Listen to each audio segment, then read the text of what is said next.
Mag-install ako kay ADB nitong SemSpeed na windshield adjuster cover. Pang forma lang. Born to be moto. Ito yung itsura niya. CNC aluminum made. Tapos ADB 160. Meron din itong ADB 150. Tapos meron yung universal. Loob niya hollow. Tapos meron siya ditong Allen bolt na maliit. Magkabila. Yun yung pang-iipit mo dito. Magkasama na din siyang Allen key.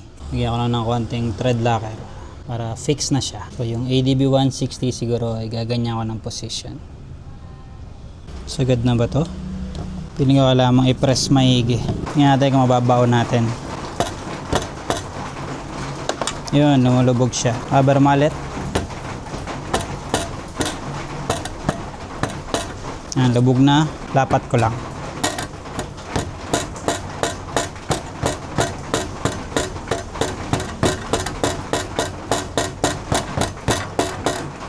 Ano, okay na, nalapat ko na. Sagad siya dito. Sa may labi.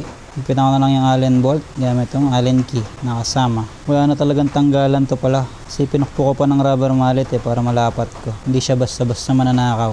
Mahigpit talaga siya. Adjustable pa rin yan kahit merong ganyan. Kasi may stopper naman yan dito. May apayta ko sa inyo malapitan. Higpitan muna natin to. Tapos paglapat na, saktong higpit. Okay na yan. Yung ilalim, higpitan ko din. Lapat. Konting higpit. Okay na. Kabila, ilapat ko na din. Same process lang naman. Ayan, okay na. Maganda na yung pagkakalapat. Nahigpitan na natin. Ayan yung labi na yon. Hanggang dun siya. Ito yung kabilang side. Same lang din.